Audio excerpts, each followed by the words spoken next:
The system that meant to protect you can quietly fail. Everyone believed that if you reported a threat, someone would act. The mistake was small: a single click, a routine decision, a box checked and closed.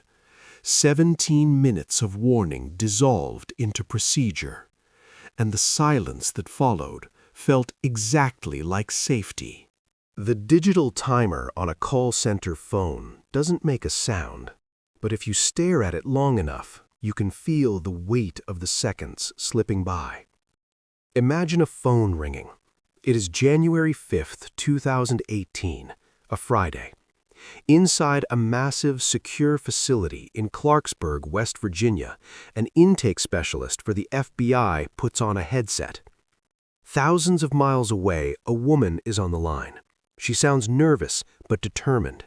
She is calling because she knows a young man in Florida, and she is terrified of what he is about to do. Over the next 17 minutes, she will give the federal government a masterclass in threat assessment.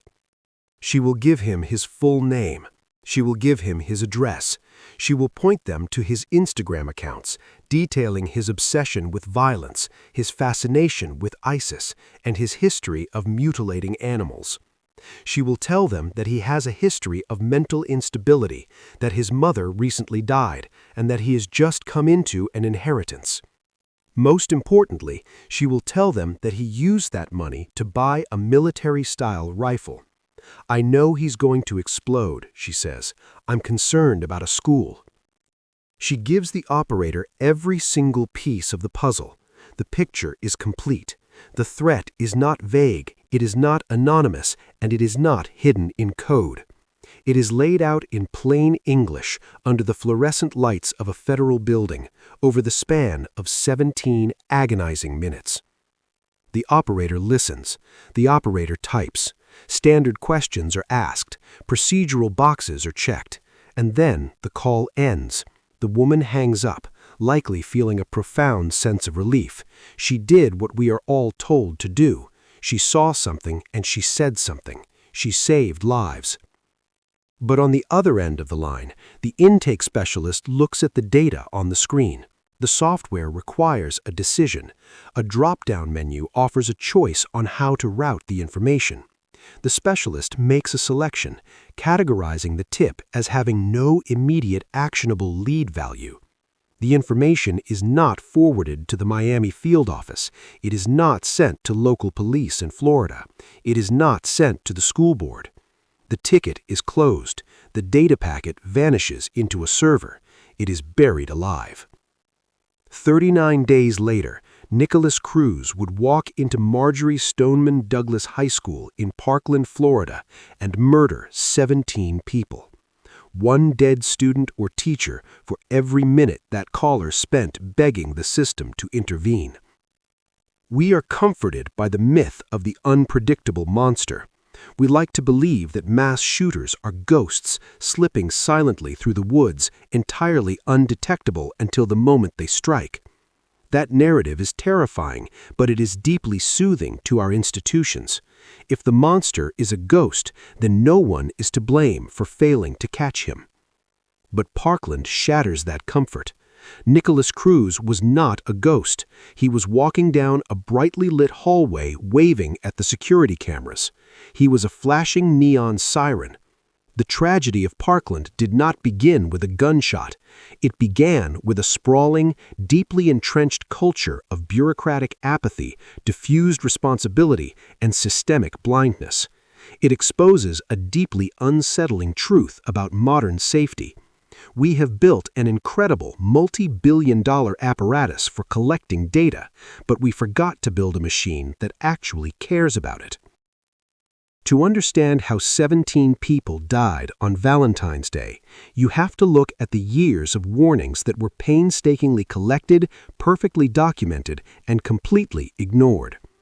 The 17-minute phone call in January was not the first missed signal. It was merely the final fatal stroke of the pen. Let's rewind to September 2017, 5 months before the shooting. Ben Bennett, a bail bondsman in Mississippi, was scrolling through YouTube. He noticed a comment on one of his videos left by a user named Nicholas Cruz. The comment was brief, chilling, and devoid of ambiguity.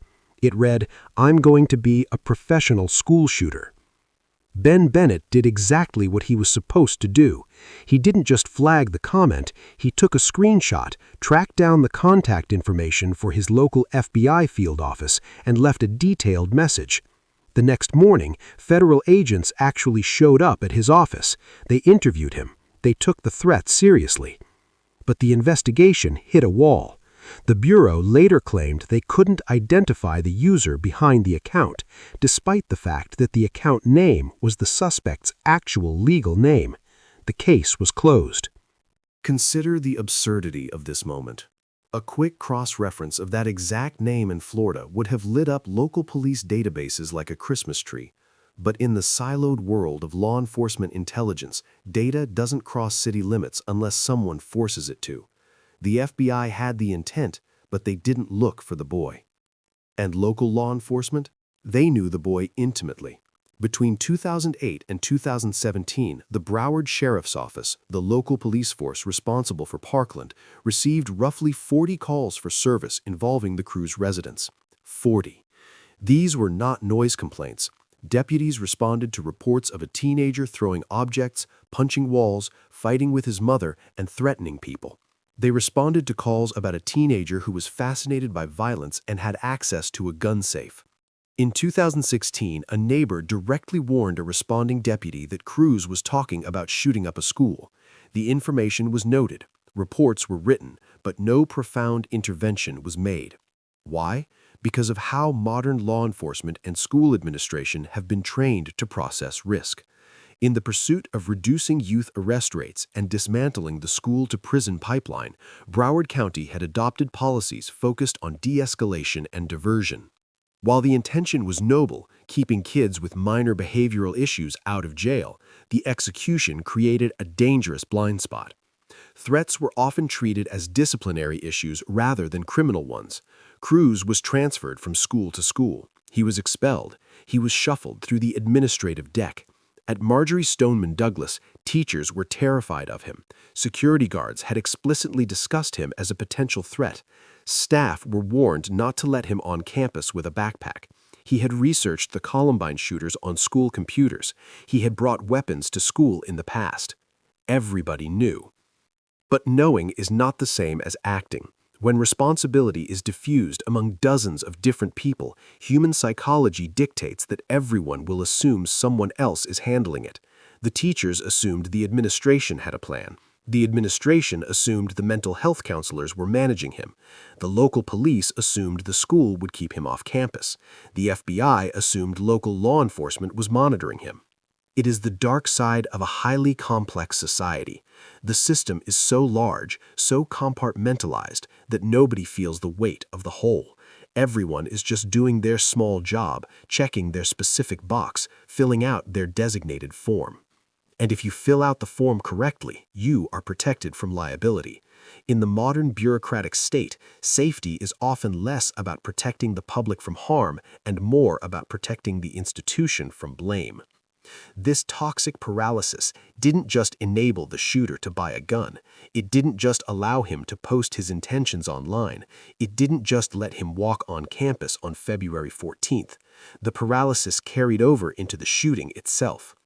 At 2:19 p.m., Cruz arrived at Marjorie Stoneman Douglas in an Uber. He carried a large rifle case. He walked directly onto the open campus. He wasn't stopped because the people who knew to stop him were no longer responsible for him, and the people responsible for the campus security that day had no institutional memory of the warnings. He entered Building 12. At 2:21 p.m., the shooting began. Outside the building stood Scott Peterson, the armed school resource officer. Peterson was a veteran deputy. He had been on the force for decades. When the gunfire erupted, Peterson drew his weapon, ran toward the building, and then, in a moment that would later shock the nation, he stopped. He took cover outside. He stayed outside for the entirety of the shooting. Peterson's inaction is often framed as an act of singular individual cowardice, and while his failure to enter the building violated active shooter protocols established after Columbine, his hesitation was the ultimate, tragic manifestation of the very culture that had ignored the shooter for years. Peterson waited for backup. He waited for information.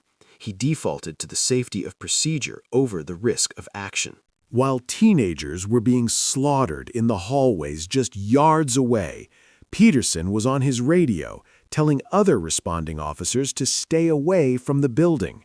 The system was not just blind, it was actively commanding itself to do nothing. The shooting lasted approximately 6 minutes. 17 people were killed. 17 more were injured. In the immediate aftermath, the official narrative began to form, exactly as it always does. Authorities held press conferences. The sheriff stood in front of microphones and assured the public that his deputies had done everything right, that this was a tragic anomaly, an act of pure, unpredictable evil. But the truth is far more uncomfortable. The truth is that our society is drowning in warnings. We are surveilled constantly. Our search histories, our text messages, our social media posts, our purchases, they are all tracked, aggregated, and stored. We are told that this massive surrender of privacy is the price we must pay for security. But Parkland proves the lie at the heart of that bargain. The machinery of surveillance worked perfectly.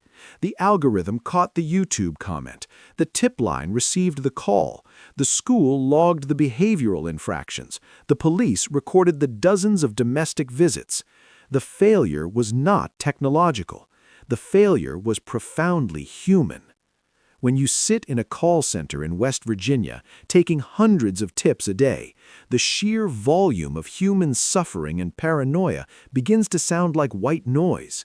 A boy with a gun in Florida becomes just another data point, a box to be checked, a shift to be completed.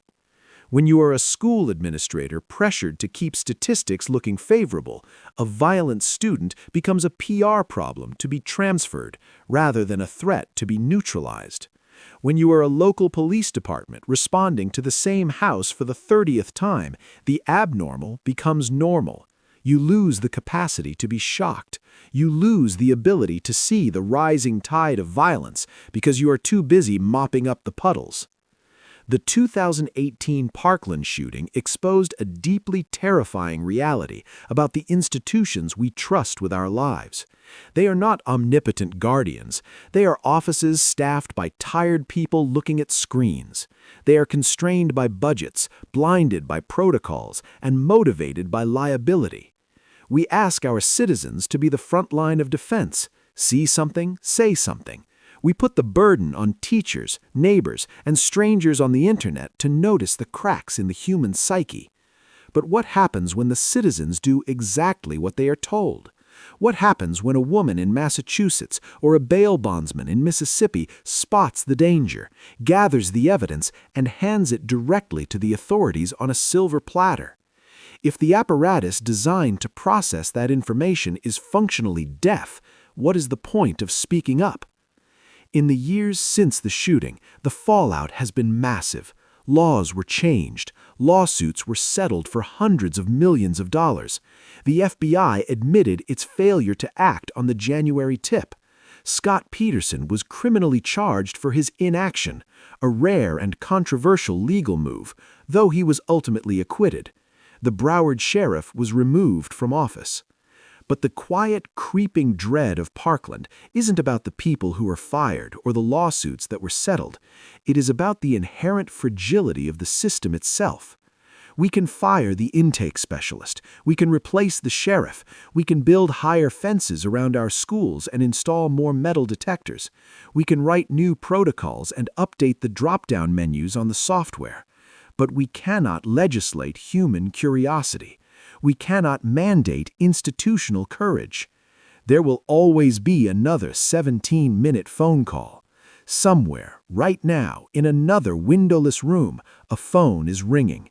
Someone is on the line, terrified, trying to warn the authorities about a young man who is angry, isolated and heavily armed. The caller is giving them the name, they are giving them the location, they are doing everything right. The operator is listening, the timer on the console is ticking, the software is waiting for a decision. And when the call finally ends and the room goes quiet, the caller will hang up, resting easy in the belief that they have just stopped a tragedy, that the system is working, that the authorities are on their way. Meanwhile, the data packet sits on a server, undisturbed, waiting for someone to care, waiting for the gunfire to start.